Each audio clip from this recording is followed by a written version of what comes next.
Good evening, everyone. The time is 7:32. This is the regular council meeting for December 12th.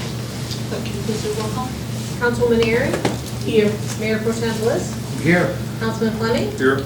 Councilor Rohrbach? Here. Councilman Soltis? Here. Councilor Wright? Here. Mayor Grassley?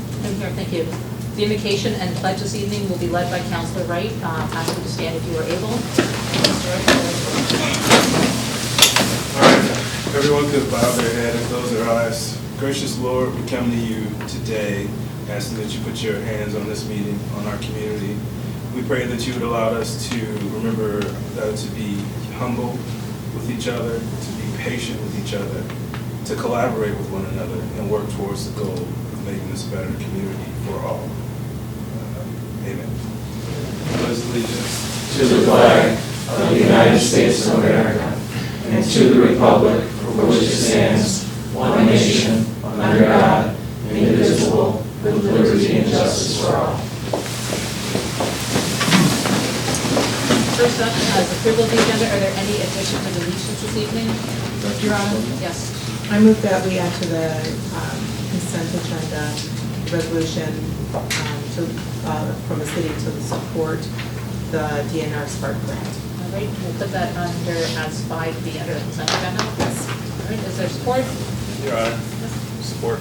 Motion has been made and seconded. Is there any discussion?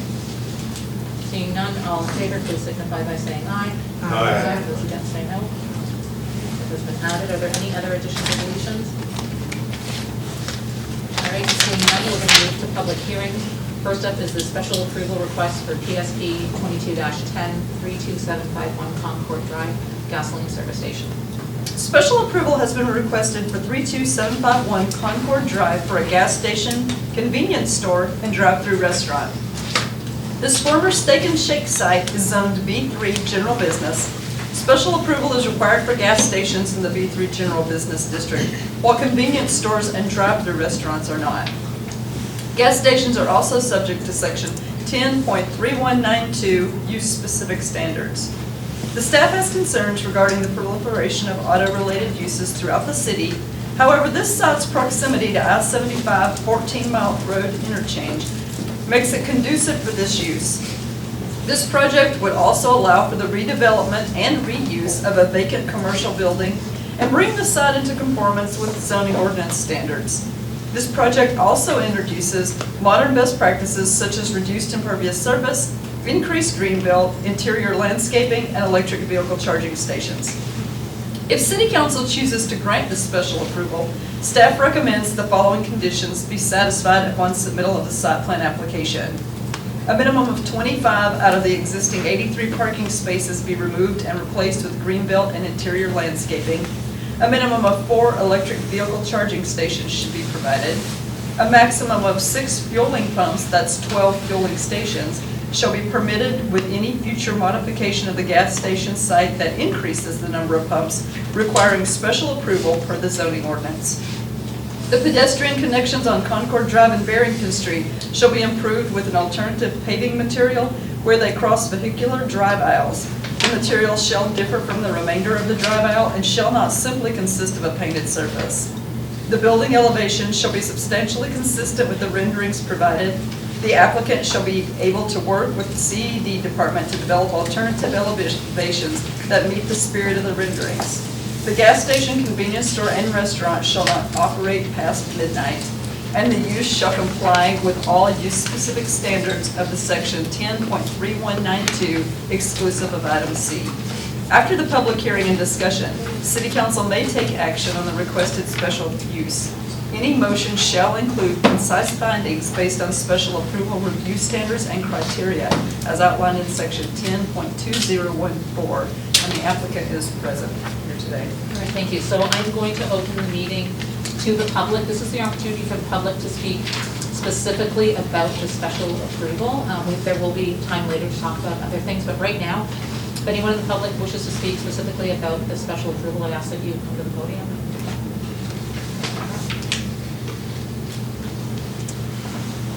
Is that our opportunity? I'm sorry. Yes. Sometimes I take it as the public, but the resident that may be here.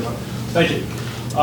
Timothy Brodowski, owner of Construction by Design, representing the Antoon Property Group. They reached out to me earlier this year regarding their desires to operate, or I should say relocate their existing store, which has been in the Concord Tower Apartments on the ground level for the last 14 years. Steak and Shake has been vacant, I believe, for several years now, and took it upon themselves to hire an interior design firm, and then that's where I get introduced as far as bringing those plans to reality. I bring that up only because those plans have already been permitted through the city of Madison Heights. Permit has been issued, however, no real substantial work has begun yet. Those plans have been modified somewhat to support the future gas station in the event that obviously everything goes as planned. As mentioned, Mr. Giles, Mr. Lone Star took it upon themselves to meet with us in a pre-application meeting of sorts. We walked through a lot of the items that were just discussed here as far as their staff recommendations, all of it extremely helpful as far as us kind of identifying all the issues that would benefit, obviously, the property and hopefully allow the special entities to go through. As mentioned, the site itself has an excessive amount of parking. We'd be able to reduce, as indicated, down 25 spaces. My plan indicated upwards of mid-40s, I believe 44. There are obviously increased areas and opportunities for interior landscaping, as you've seen. Some comments were made initially regarding ingress and egress. Those arrows have been indicated to the plans to help the flow of traffic and to obviously make it a safe environment to fuel. The comments about the maximum of 6 gas pumps, we toyed with the idea of even dropping that down to 4, just based on some recommendations about just data, I guess you'd say, from the gas station folks that say, hey, it's actually almost more, an improved gas turnaround and fueling sales perspective to have less pumps. I don't quite understand it, but I'll take his word. As far as the alternate material, it's pedestrian crossings. That's an easy fix as far as removing the existing pavement surface and introducing a new stamped concrete, colored concrete, something along those lines to satisfy. The other comments about building elevations, again, referencing some renderings that were provided, and I will click over to those. Okay. Again, the existing building really wouldn't change dramatically from its overall configuration. There's no additions to it. The items that you're seeing here on the renderings would simply be steel canopies and decorative features to, again, just dress up what is currently a brick facade around the entire building. The plans that I referenced earlier that have been permitted do not address the outside of the building, just based on this and understanding the direction that this project will go. So as we move forward in the process, and hopefully everything is approved in special use, we'll certainly develop the exterior of the building to mimic what we're seeing here. Front of the building, this is the rear of the building and the drive-through on the north side. Again, front of the building again. And then our gas pumps, which again kind of match what is shown on the plan. I think that's it. And the EV stations, again on the north side, directly north of the building itself. And that's it. Move back to the site plan just to keep that. As far as hours of operation, again, even as part of our letter that went in with the application, nothing exceeded midnight. So again, hours I believe were from 8 a.m. to 11 on Monday through Thursday, Friday, Saturday, and Sunday from 8 till midnight. And then again, section 10.3, 319, basically just regurgitated that in the application letter and addressed how we would meet each one of those criteria items. No issues on that. And the final comment on it about special approval. In the event that we would have more than 6 gas pumps at a future time, again, I don't think that's an opportunity, but of course, we continue through this process again, process for data. But yeah, again, any, the owner, the family here that owns and operates it has, again, been in business for many years. I don't want to say the proximity of other gas stations is somewhat challenging at the intersection, but I think this would certainly benefit the folks, obviously not only coming off of 75, but the residences to the south, down Barrington and Concord, and then again mall traffic. Mall, I know there's a lot of improvements coming to Oakland Mall that hopefully will generate more vehicle traffic that would obviously benefit from the gas station. I think that's it.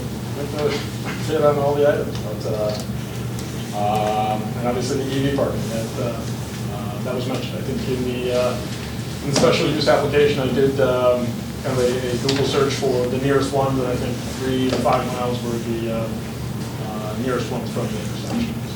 So I'm assuming that you all have the site plan application.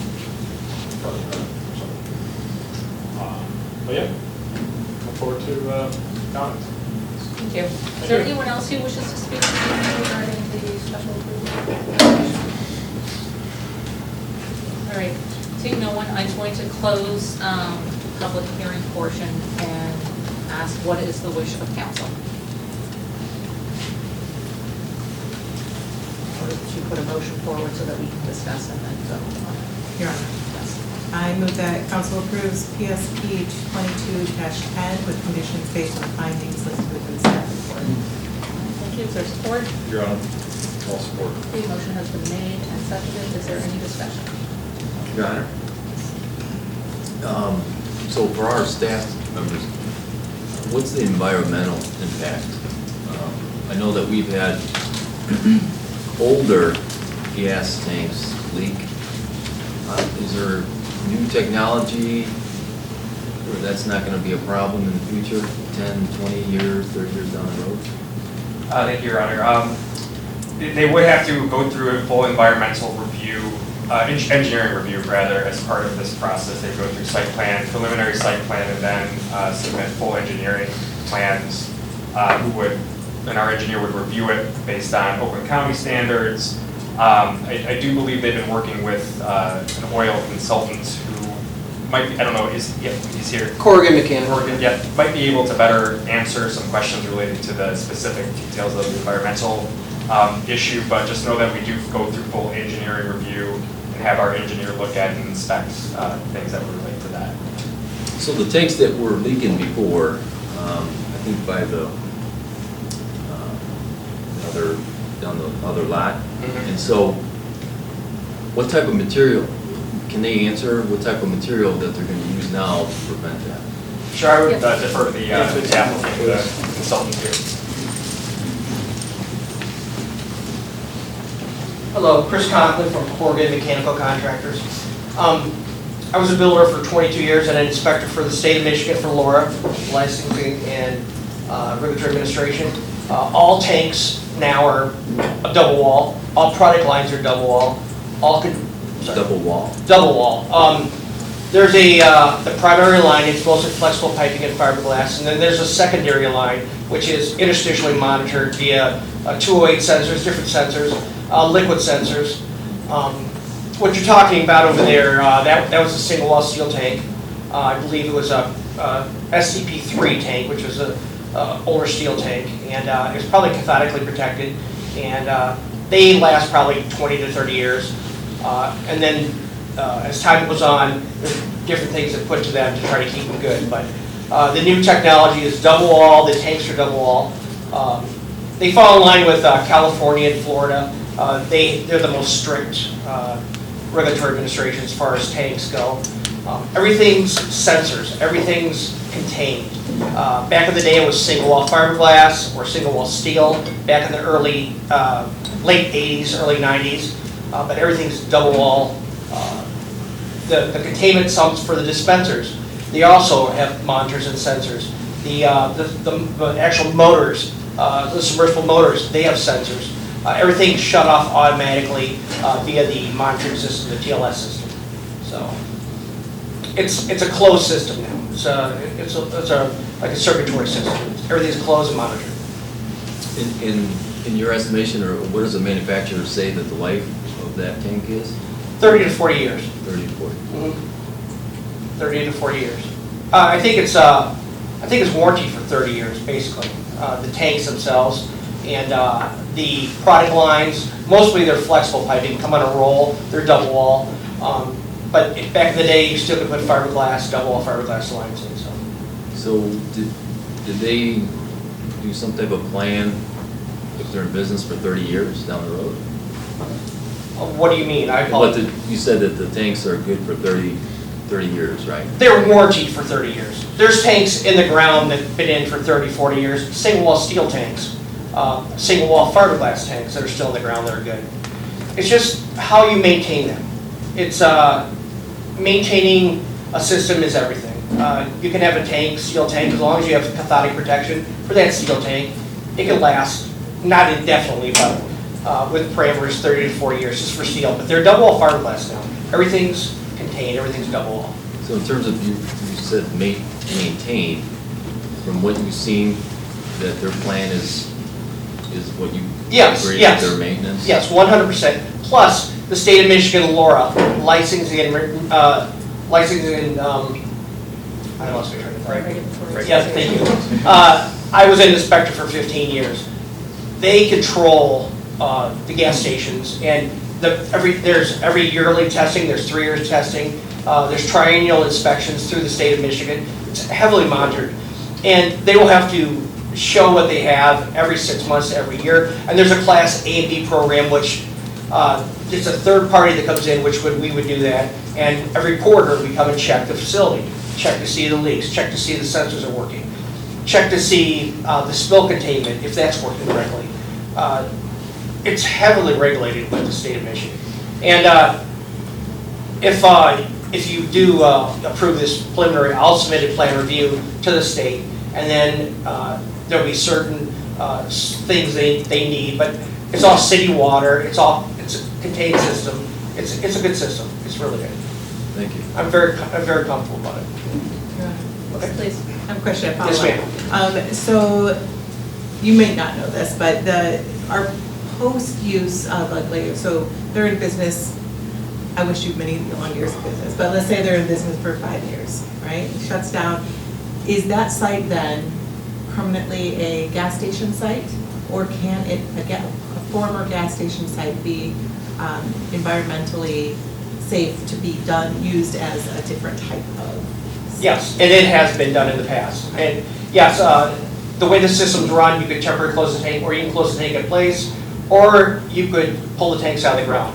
But what they do is they're monitored every 3 years, and they take soil samples, I think every year or every other year. But there's a lot of facilities that close down because of the times, and they become party stores and such. But yes, you can, 100%. And then for our means, once we have made special approval for a gas station on a site, is it always then allowed to be a gas station on that site? Heard that, but I guess stations require special approval from the city council. Every time.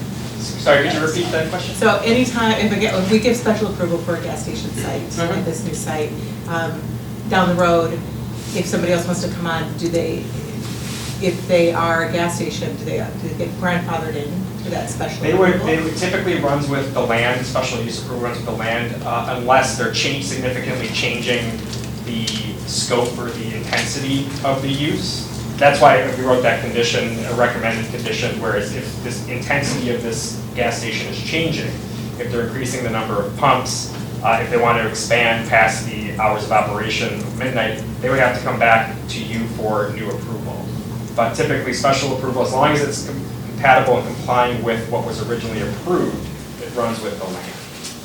Thank you. So just to regurgitate that back.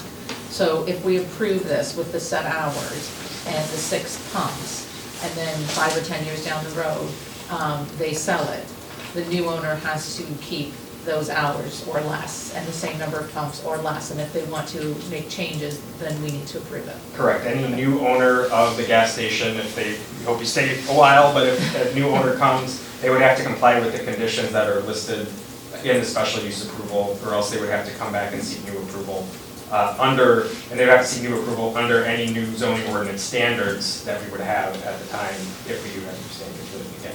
But if we make changes to the zoning and it were to be sold to somebody new, this zoning would take precedent. Potentially, again, if the zoning changes and let's say gas stations have new standards that are listed, the new owners would be subject to those new standards when they apply. But if it stays the same, if the zoning stays the same, the conditions stay the same, or the use regulations stay the same, the new owners would still be subject to the same special use. All right, any other questions for our planner while we're still up there? I do, Your Honor. The 12 hours, or till midnight, I'm sorry. So that means it's not going to be open 24 hours a day, right? If you approve the conditions, the recommended conditions with those hours of operation limitations, they would not be able to operate past midnight, correct? Well, why did we impose just till midnight? Well, that was, the hours of operation were actually voluntarily offered by the applicant. So we just incorporated that into the recommended conditions. Again, with the mindset of special land use is what are the impacts on adjacent land uses. There aren't any immediately adjacent residential uses, but there are apartment complexes in the vicinity. So we just wanted to be mindful of adjacent residential land uses and make sure that there's not ongoing noise at 2, 3 in the morning. What time, okay, I know this is not directed to you now, but as far as right now, what is the hours of the current store that you have open? You talking about me? Yeah. 9 a.m. to 11 p.m. 11 p.m. Okay. That's all I have. Your Honor, Yes. just to follow up on that, wouldn't our noise ordinance take effect in that case, where we don't necessarily need to limit at midnight? We do have a separate noise ordinance, but that would only come into play typically with a complaint from a resident. But there are other external impacts relating to lighting, activity that could potentially impact adjacent residential land use. I personally have concerns about the need for the gas station there and how it would fit into that district, being that it's not off of a main road. What have the discussions been with regards to some of the traffic patterns there? Because it's predominantly just hotels and apartment traffic, other than what's going through either to the mall, to 75, or from the other direction to Target. So, are we concerned at all about that? At least from a planning perspective, I don't see a huge amount of trip generation from this use. I know that because the 75 has been closed, there's been more cut-through traffic on Concord Drive in Barrington, but that's bound to decrease back to a somewhat normal level after, you can't always predict the future. But we don't anticipate a huge trip generation or traffic concern from this use. It's one lot off of 14 Mile. If it was more internal to the block structure, I think we would have more concerns, especially as you get closer to the residential area of the school. But this is visible from 14 Mile. There is a light at Concord that you can pull in and out. So we didn't have a huge amount of concern from a planning and zoning perspective. Any other questions or concerns? Your Honor, just real quick, one question. So, and it doesn't sway one way or another about my decision, but do they plan on putting the counter open, or are they going to have plexiglass or whatever in front? I would defer to the applicant on Yeah, that. so. If you could. Oh, sure. Thank you. To answer your question, when we first opened, we did not have plexiglass, but after COVID hit, we decided to put plexiglass just for the safety of everybody working, and also for the safety of employees in general. So, there's not really too many major incidents, but the employees and staff feel safer working. But what we do plan to do that's different with this new location is the plexiglass, the way it's made now is we have it open, so what we plan to do is maybe have it slides open, where existing today, it's not like that. So, but to answer your question, yes, we do plan to have plexiglass on that. The bulletproof kind? Correct. You're on? Yes.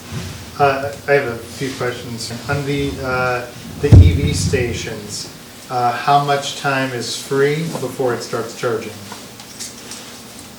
That, I haven't looked into too much detail on that, to be honest with you, and the amount of hours, but I believe it's similar to, I think currently Tesla, and comparing it at what they offer at Somerset, from my understanding is, I want to say 30 minutes before it begins charging the actual customer for the EV, but I believe it's 30 minutes.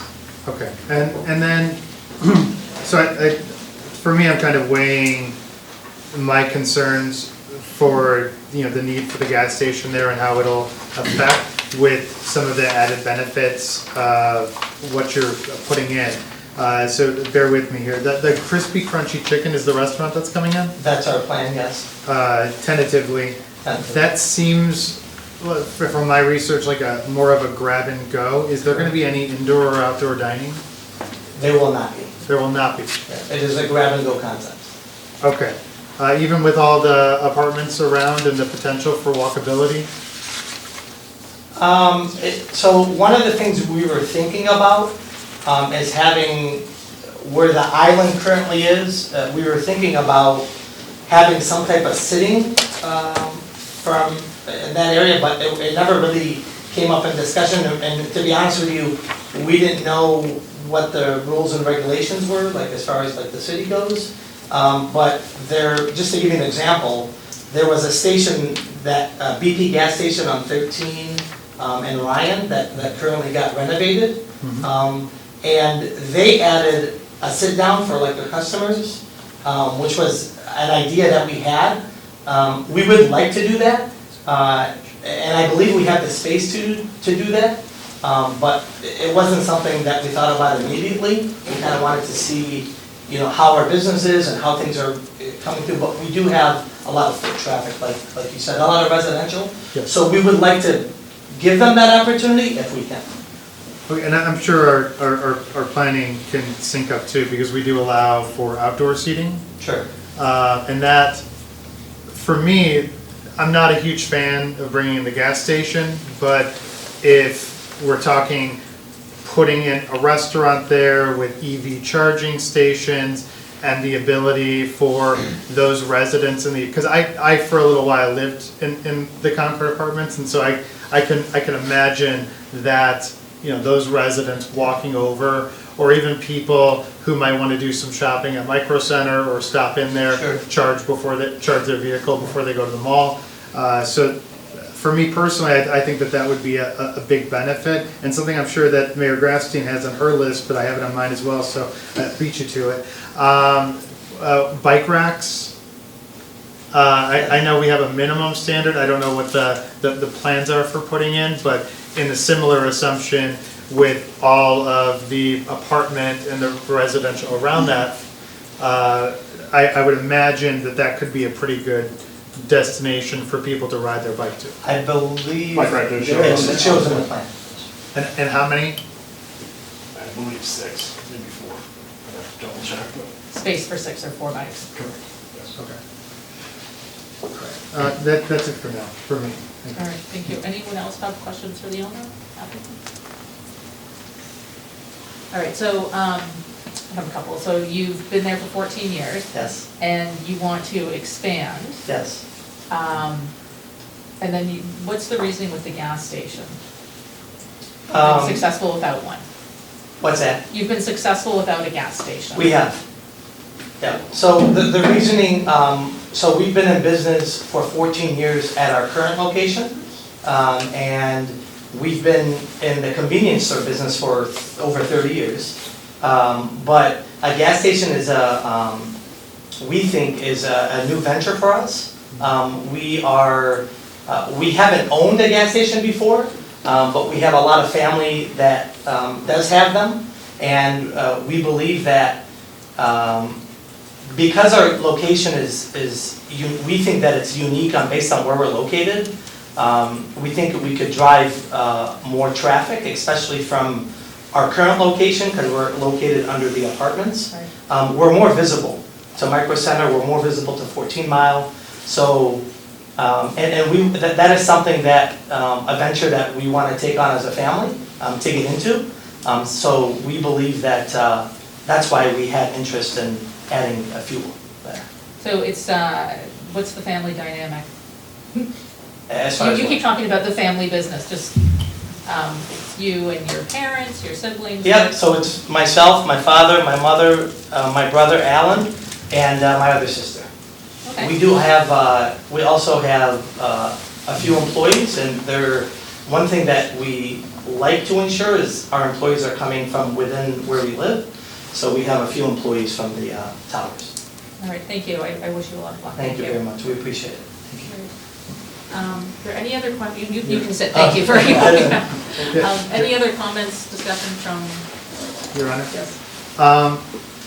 The question, I suppose, would the applicant be amenable to including indoor-outdoor dining as a part of this? We would be open to including outdoor dining, but not indoor, because of our current layout and what we Yeah. plan to do, it's hard. But outdoor? Absolutely. Consider? Yeah. Okay. And then the midnight, you submitted that, is that, did you need more? Because what I don't want to have happen is if we approve it, then, you'd have to come back and it'd be an issue. Is there? So, we were thinking about that, we just, we figured 12 o'clock, but because we're residential, I'll be honest with you, because we're residential, number one, and if we're able to extend the hours without additional, coming in and getting additional approval, we would do that. We would be open to, if it's an hour later or 2 hours later, we would be open to that if there's a restriction. Okay, and then would the applicant also be amenable to a second bike rack? We would be, Okay. yes. Matt, you had something you wanted to add to this? I just kind of just wandered up here. I did want to just clarify too that the special use request is really just for the gas station. I know that they're related, Councilman Blish, your concerns are very valid because it does tie into, your view of the gas station itself. But a convenience store and a restaurant are permitted by right in the district. I just want to clarify that if they were not doing the gas station, they would just need to go through administrative site plan review for those two uses. Your Honor, I would make the substitute motion then, including everything in the original motion, but with the changes, including the outdoor dining, the second bike rack, and then the addition of up to 1 a.m. Is there support for that? Your Honor, I'd like to, can we just maybe, Hold on, are you supporting that? I'm supporting this, yes. Okay, so we have a substitute motion, and now we have discussion. What could we maybe just remove that completely and just kind of, if there's an issue in the future, maybe impose something later if it needs to be? The time? Yes. I would be willing to remove that from my substitute motion, and leave it open-ended. Okay, yeah, I would kind of agree. Hold on. just be clarification on what the Your motion Honor, is here. does support agree to second the substitute motion without the condition of extending the hours to 1 a.m.? There would be no hours. Can you, I'm sorry. I'm lost. The issue I'm raising is there was an amendment to the substitute motion. Right. You seconded the Oh, yes, substitute. okay. The question is whether you second the amendment to the substitute motion which removes the change in hours from midnight to 1 AM. I do. Yeah, I'll support. Thank you. Point of clarification, did you mean no hours of operation limits, or did you just mean they're going back to the original? I'm okay with going back to the original. Okay. So on the table now, we have a substitute motion, which was the original motion, an extra bike rack, and outdoor dining. Point of clarification, are we saying consider it, or that's part of it? Because those are two different things. Yeah, I think, okay, well, we need to get the motion before we can discuss it. So, are you seconding that motion then? You're okay supporting, you don't have to actually agree with it, just are you okay supporting it so we can have discussion? Well, the amendment that I'm supporting it, but I wanted to amend part where instead of being from midnight, that there would be no time limit on it whatsoever. So it could be 24 hours if they wanted to, and if there was an issue, then we could come back and just, and maybe, deal with it then. That's. Or is that not? Well, okay, I'm that's, sorry. yeah, that's not actually what the motion is. The motion is the original hours, Okay. the second bike rack, and Outdoor dining. putting out the outdoor dining. Okay. So, let's discuss that motion. Yeah. Councilor Rohrbach. The question, I think, I had the same question with Councilor Wright. The outdoor dining, is that in this new thing, is that a consider outdoor dining, or is that a requirement for the special use? Your Honor, as part of my motion, I would consider that to be a condition of approval, like the other conditions listed. I believe, again, it's the only thing that we're voting on is the special use of the gas station, not Okay. everything Yeah. else around. Okay, so so we have to approve the gas station, we say, yes, we want it, no, we don't. And then, in order for us to say yes, we can say, well, these are things that we would like to see with that. I am hesitant I would like to see outdoor dining there, I'm hesitant to make that a condition when they haven't even set up yet. I think that adding the bike rack, thank you for mentioning that, I think that's a relatively easy thing to add in.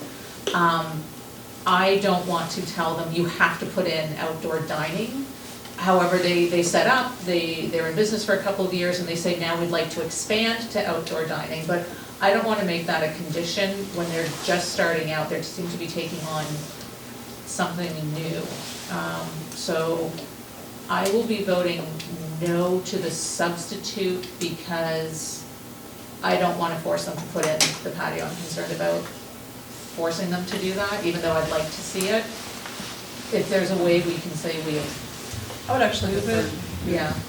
Your Honor, just Outdoor. relating to that proposed condition, from an administrative standpoint, technically, one picnic table on the plan satisfies that condition. I just, if this is a serious condition, that obviously a serious condition, but if this is something that you want to see move forward as like a permanent aspect of it, I would recommend it be more detailed.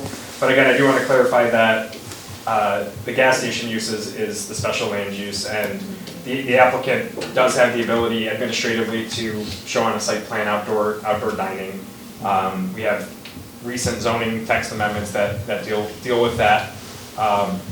But just the condition for requiring outdoor dining, I think is a little, administratively, I don't know how I would be able to enforce that or what I would be looking for.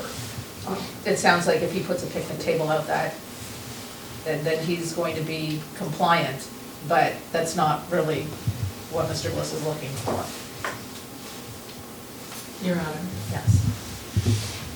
So can we make a substitute for the substitute motion, rather than voting like down and? Yeah, Your Honor, I'd be willing to amend it as a recommendation Okay. to put in the outdoor seating.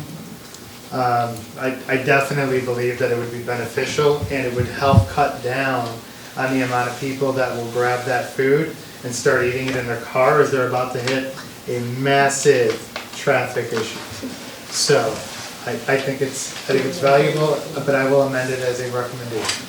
Okay, so now we have a substitute motion for the original plus an extra bike rack. Mr. Fleming, do you support that? Support. Okay, is there any discussion on that motion? Councilor Rohrbach? I'm good. Okay. Anyone? Mr. Bliss, any final thoughts on that? Okay. All right, so with that, I am going to ask everyone who is in favor of this to signify by saying aye. Aye. And those who are against to say no. All right, motion carries. Thank you. Congratulations. I look forward to biking over. Thank you. Thank you, guys. All right, next up, we have meeting open to the public. So this is the opportunity for anyone in the public to speak on any topic you wish. I ask that you keep it to 3 minutes and address me and come up to the podium. Open to public. And there is no one, so I will close that. We will move to consent agenda. So the consent agenda is, we've got 4 items. We have the CED director, the community development block grant, public notification resolution, the special city council meeting minutes of November 10th, and the regular city council meeting minutes of November 28th, as well as the new resolution for the local support for the DNR Spark grant. Can I get a motion to approve the consent agenda, please? Yeah, I'd like to make a motion to approve the consent agenda. Thank you. There's support? Yeah. Support. The motion has been made and seconded. Is there any discussion? Your Honor, I do have one thing. Can we give like a brief summary of what's going on with the CDBG grant from the city manager? Yes, Just so people know. Sure. So last year, Oakland County informed us that we no longer have to have a, actually the requirement for a CDBG review committee had been replaced with the requirement for city council to post a 10-day public notice. So the public notice requirement is to put it in the newspaper. We don't have the time to put it in the newspaper because the grant was released late. So we can, by city council motion, instead post it on our website and post it in City Hall, and that's what we're asking the resolution to be passed to allow us to do the public notice on our website at City Hall, because we're not going to make the deadline if we have to go to the newspaper. It's, I think, the 28th of December. It's the 23rd of December, actually, so. All right, is there any other discussion? Okay, all in favor of the consent agenda, please signify by saying aye. Aye. Those against say no. Motion carries. And then next up, we have reports. The first one is the CED director, the Community Development Block Grant Program Year 2023 application. So this is kind of related to this public notice requirement. So last year, staff was informed by Oakland County that the requirement for the CDBG committee had been replaced with the requirement for city council to post this 10-day public notice, hold a public hearing, and approve the CDBG budget. Therefore, under these new guidelines, city council must approve the program year 2023 CDBG application before Oakland County's deadline of December 23rd, 2022. Traditionally, the CDBG program funded 2 main programs: code enforcement and yard service for low-income seniors and those with disabilities in the city. Last year, City Council approved adding 2 additional programs: minor home repair and mobile home repair. Unfortunately, we still have not received notice from HUD whether our application from last year was approved. Oakland County anticipates that they will hear from HUD sometime in December 2022 about our 2022 application. For this reason, staff hasn't been able to evaluate the efficiency of those new programs and make funding requestment adjustments. However, staff is aware that there's a greater number of single-family homes than last year's funding would even cover. Therefore, staff has proposed increasing allocations to minor home repair program this year. Also, like in prior years, staff received a funding request from Haven, but we are again going to fund that from the police drug forfeiture fund. To maximize the impact of the anticipated $137,359 in CDBG allocation we expect to receive, Staff recommends the activities of funding for the program year 2023 CDBG application be the Edison Park parking lot to make it ADA accessible for $70,000, senior services for lawn cutting for $41,207, and minor home repair for $26,151.30. We do still fund code enforcement from CDBG, but we have money left over from prior program years that are funding that in program year 2023. All right, thank you. Okay, so, I get a motion for, what is the wish of council? Your Honor, Yes. I move that council approves the CDBG allocation budget for $137,359 for Edison Park parking lot, senior service, lawn cutting service, and minor home repair as stated by staff. All right, thank you. Is there support? Your Honor, support. Thank you. Motion has been made and seconded. Is there any discussion? Your Honor, just a quick question on what making Edison Park's parking lot ADA accessible actually means in layman's terms? Well, it's currently gravel and mud, so this would make it pavement with the correct curb cuttings. We have a new play structure there, so it is a much-needed project to make that playground accessible. And would we be running the pavement and walkway all the way to the playscape as a part of this? I think there's a sidewalk all the way to it, but is it part of the? Is it?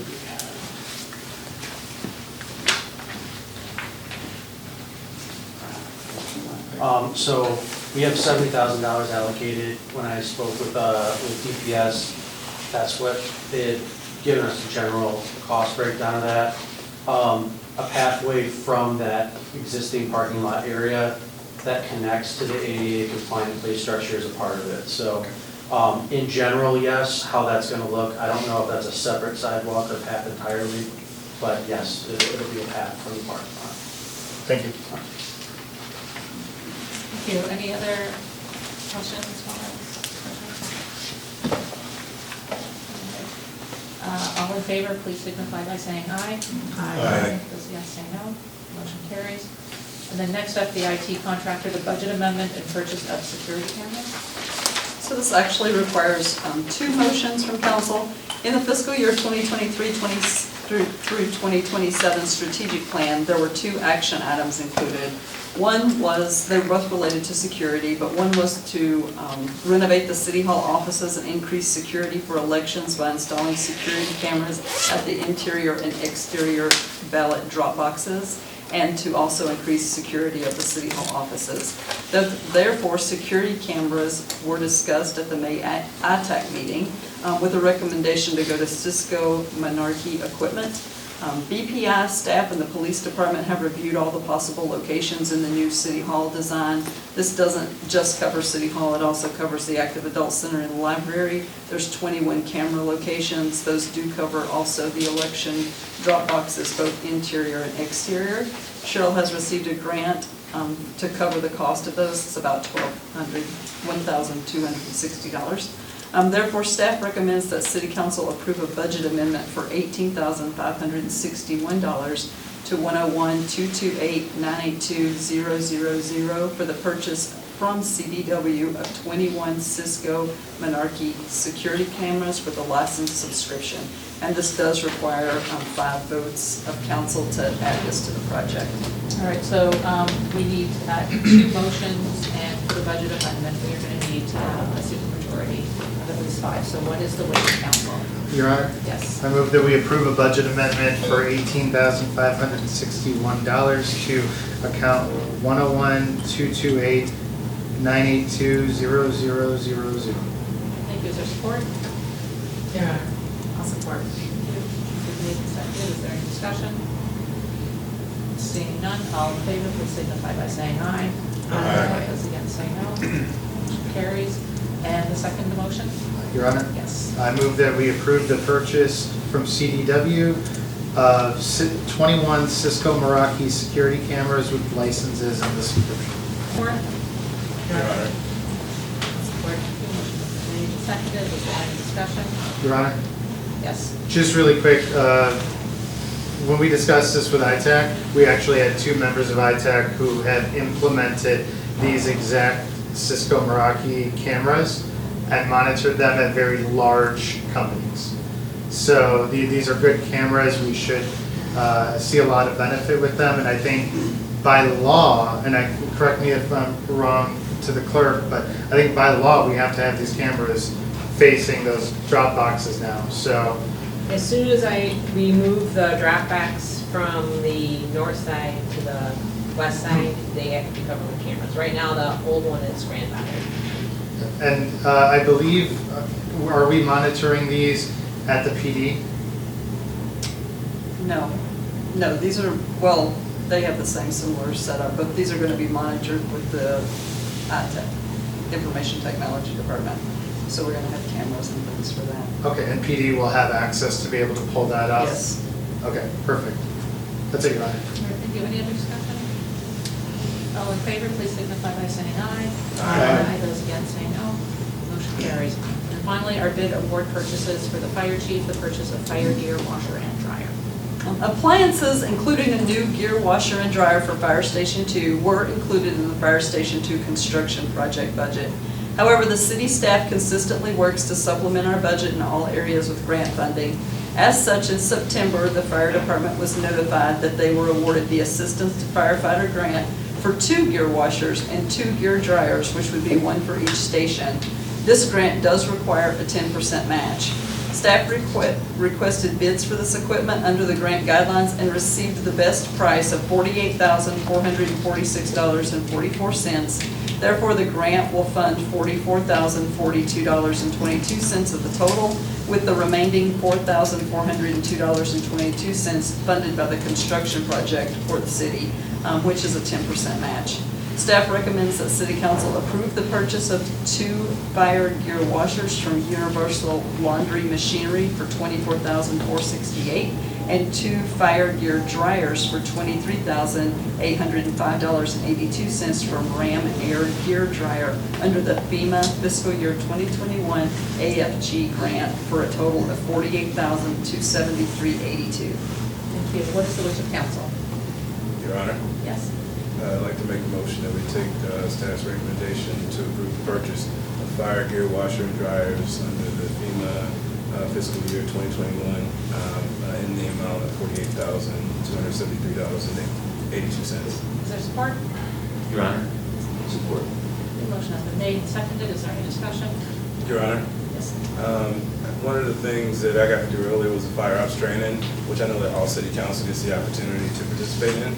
And in doing so, I got an opportunity to get fitted beforehand and kind of see what they go through and understand that entire process of how frequently they might need to wash those things and how important that is to their daily work effort. And I think it's just in our best interest and the city's best interest to support them however possible. My only question is, did you guys take the cheapest bid or did you guys go for the most reliable equipment? Like, did you guys determine? Because I guess my only concern would be, are we going to have something that's going to break down?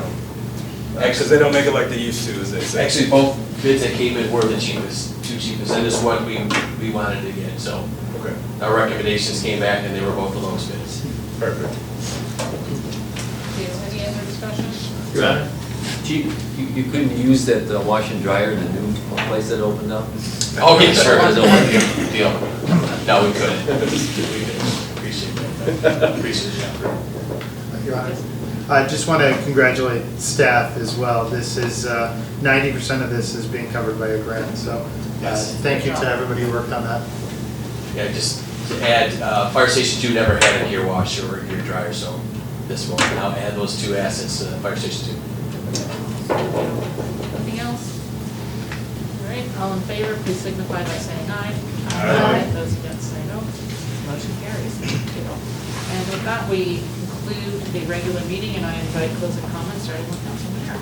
Thank you, Your Honor.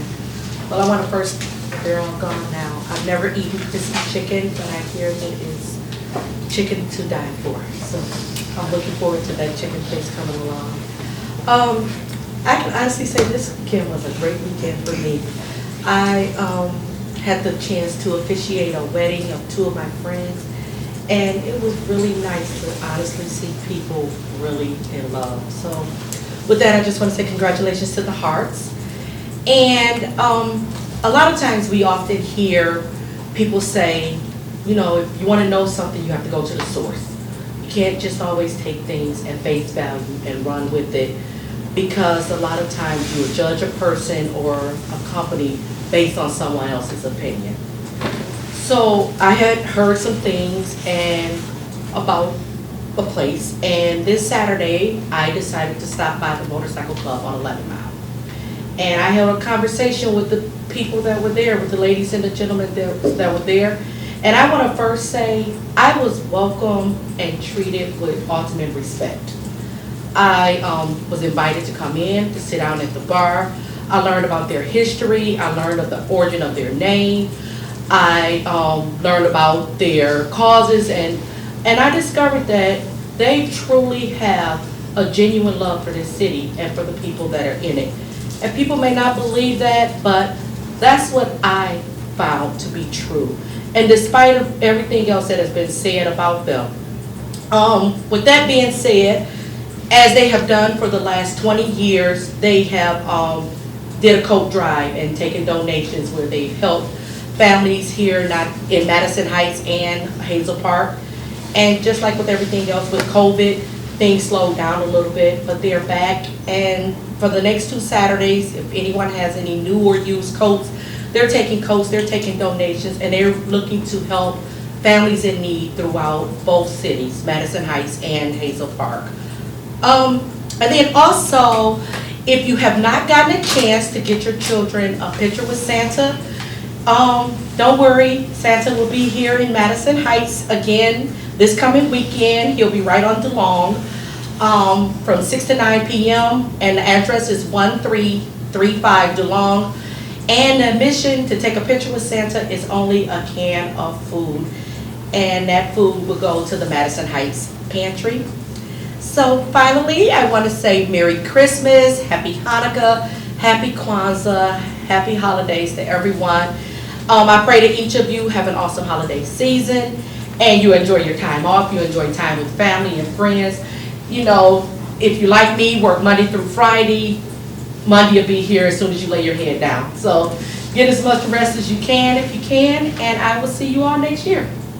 That's all I have. Thank you. Mayor Pro Tem Bliss? Yeah, Your Honor, I'm festive tonight since I was out of town, actually out of the state for the tree lighting in the last meeting, so I figured I'd have to bring all of the holiday cheer in a sweater, so.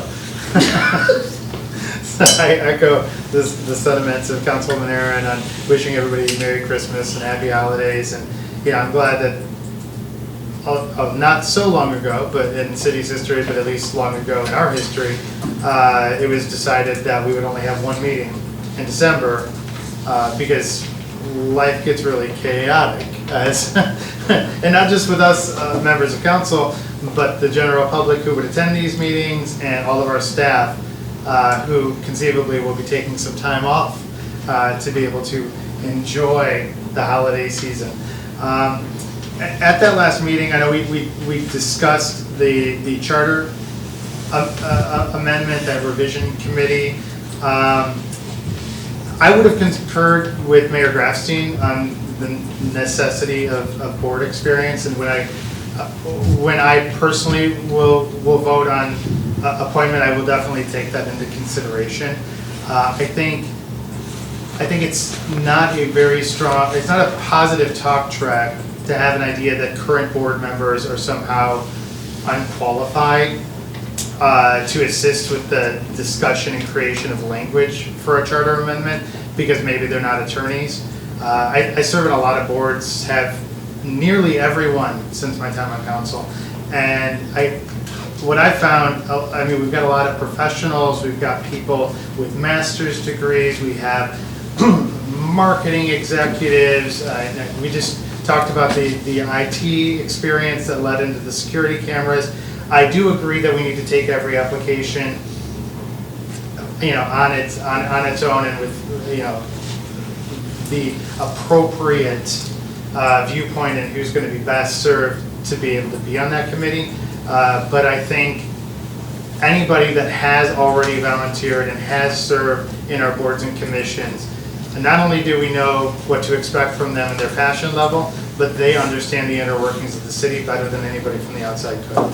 So I appreciate the discussion that took place, and I look forward to continuing that discussion when we move forward into what questions we're going to put on and who we're going to appoint onto that committee.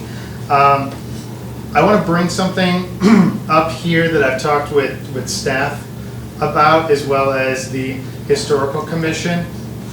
We now have I think a pretty great opportunity as all of these new enhancements are coming. We'll have a new teen room in the library, a brand new council chambers. We're going to make a significant investment with Oakland County into Ambassador Park. All of these are opportunities for us to honor the people who've come before us and have made this city as great as it is. And so, I'm hoping that we've got enough time. I think the next Historical Commission meeting is on the 11th, and maybe that's something staff can let me know after this meeting if I need to call an emergency meeting or something. But what I'd like to do is get a recommendation from the Historical Commission to council to vote on for us to name those rooms. It shouldn't be council chambers. There should be something attached to that. It shouldn't be Ambassador Park. We should be naming these things after the people who've given decades of service into our community. And I know that there has to be a formal process from that. I know we've done a draft not too long ago, but maybe that even needs to be revisited, because what I don't want to happen, I don't want to keep honoring people when they're not here to be present for the ceremony. And so what I'm hoping that we can do is to honor those who deserve it, and ideally in their lifetime where they can be there at the ribbon cutting. And so I'm hopeful that we can get that meeting in place, bring it to council and have that discussion. I get that it doesn't so much matter what the name of the room that we're walking into is from a general standpoint. We're still going to do council meetings there, but I think that there's an element of a city with our history and with so many incredible people who invested their time, talent, and effort into making this community great, that we do take those opportunities as they come to name those rooms as we walk past and as the public walks past. I think it matters. So staff can let me know if we need to do the meeting before that, but I'd love for council to approve that, whatever naming we can do prior to us doing the ribbon cuttings and all of this, with not just here, but also things like the Ambassador Park upgrade. Last thing on my notes, this is a chaotic week for my family. Both of my daughters have birthdays this week. December is a very expensive month for those who have kids with December birthdays. But I would like to take the opportunity to wish both of my daughters a happy birthday this week. I am now going to have a teenager. So for those who know what that is, you can buy me a beer after the meeting. Thank you. That's it, Your Honor. Thank you, Mr. Wright. Yeah, on that note, I will join you in acknowledging December birthdays, because my youngest, her birthday was the 8th, so happy birthday to my sweet baby girl who makes me feel like these gray hairs are warranted. So I won't talk too much about what the HRAC did this weekend. I'll save that for Emily, but I will say it was exciting to see us get together and to kind of talk about how we want to have a significant impact and what that looks like. And so I look forward to following up with the mayor and other folks and getting their input and seeing some of their ideas, so we can highlight what it means to be a part of Human Relations and Equity Commission. And I'll just say, I want to encourage us to always make sure we're being anti-racist. It's not enough to just be complacent. We have to actively speak out against anti-Semitism, racism, and prejudice. And we have to work to make bridges wherever possible, but we have to also work to be anti-racist. And so I want to wish you guys an incredibly happy holidays. Spread love, spread peace, build bridges where you can, and see you next year. Thank you. Your Honor, I too have two kids that are having birthdays in December, and they both happen to be on the same day. They were born 3 minutes apart 25 years ago. And they were referred to the babies then, and they're still referred to as babies now. Since it's our last regular council meeting, I want to wish everyone a happy holiday season. My hope in the new year is for peace in the world. I hope for more kindness, more love, less hate, less vitriol, more patience, more understanding, less intolerance, more hope, less despair, and lastly, go blue and go Lions. Volunteers. Who are they playing? Less vitriol, more peace, but then go blue. Yeah, right. Sorry. Just a few things. We have one more meeting that is going to take place at Fire Station 1. We had originally planned on this being our last meeting, but we're going to have one more just to be safe. So January the 9th, we will be here. City Hall is coming along great, though. We've gotten a lot of compliments from residents, so I kind of wanted to talk about that and should have probably done it under one of the agenda items. I've asked for a couple of budget amendments, but I'm extremely happy to say we're still under budget.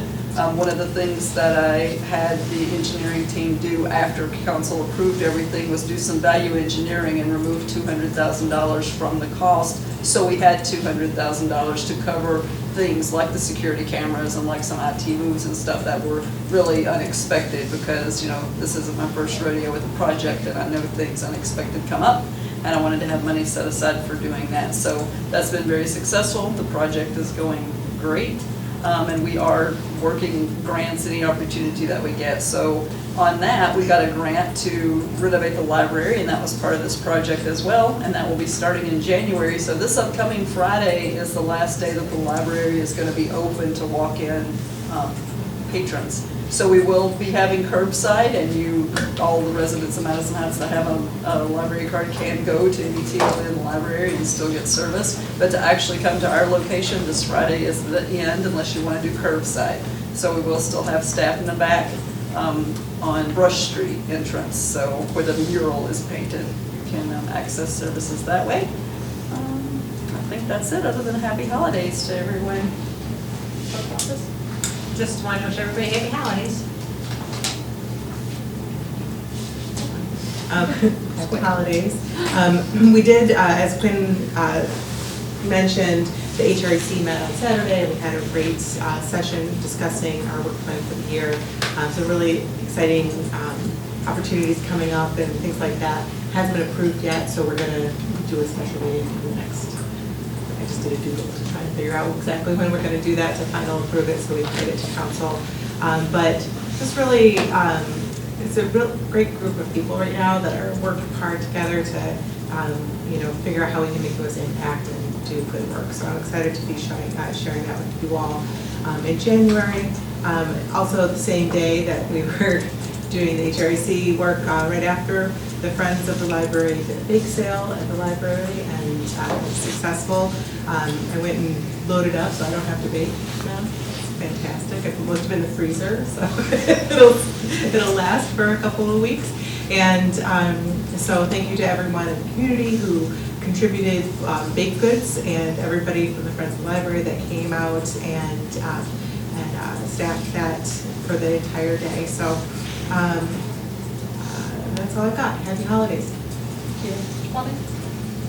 Yeah, just want to let everybody know that the library does close December 16th, which then you're going to have to go. If you have a card, you can put a sticker on your card to let everybody know you can use their other libraries like Royal Oak, Southfield, everybody, all the libraries that are in the network, the Michigan Library Network that we're part of. And so it's important that you go to the library and get that sticker, because I don't know if they're going to give you a hard time if you have a library or not, hopefully not. And but we will have some library staff that's going to be at the other libraries working there. And so you can see some familiar faces possibly. Also, the holiday, for the residents, if you had your holiday lights up, I do know that the Active Adult Center and the DPS, I don't know if they've been around the neighborhood already, but I do know that we're going to be judging those pretty soon. And then the next meeting, I believe in January, that we'll have a presentation hopefully that month to show you all the houses that were judged and who's winning the holiday lights competition, I guess. So happy holidays, everybody. That's all I have for tonight. Mr. Zoltan? Yeah, happy holidays to everybody, and like John Lennon said, give peace a chance. All right. So I want to thank everybody who has come out this evening and over the last year to voice your thoughts, your concerns, your praises with myself and the rest of council. It's appreciated. I think, people tend to complain and keep their praises to themselves, and it's really important that we get the feedback. So reaching out to any of us, you can call the city manager's office, you can call any of us directly, you can email us, however it is, if you don't want to come to council, you don't have to come to council. But it's really important that we do get the feedback. There's 30,000 people in the city. I'm sure when we do A, there's numbers of people who complain, but if we don't do A, then there's going to be people who are complaining. So you can't make everybody happy all the time, but we do what we think is in the best interest of our residents as best we can with the information that we're given. I also want to take a personal note to thank people who've reached out to myself over the last little bit. There was a horrible anti-Semitic rant that happened in Bloomfield recently, and I just want to say thank you to the people who have reached out to me. I guess I am lucky because any anti-Semitism that I've ever had has been veiled and has been behind, so I have not witnessed something like that myself. But I do hope that in the new year people will be kinder. I do hope that people will give more grace to people. No two people are alike. Everyone has their differences, and I was always brought up to respect the differences and to see what the positive differences were. So I encourage everyone to just keep an open mind. You don't always know what everybody's going through. Holiday seasons for many people are wonderful times of fun and laughter, but for some people they're really hard. And for those who are going through their first holiday season missing someone, I pray for you, and I wish you the best. So with that, happy holidays to everyone. The time is 8:45. Happy New Year. This meeting is adjourned.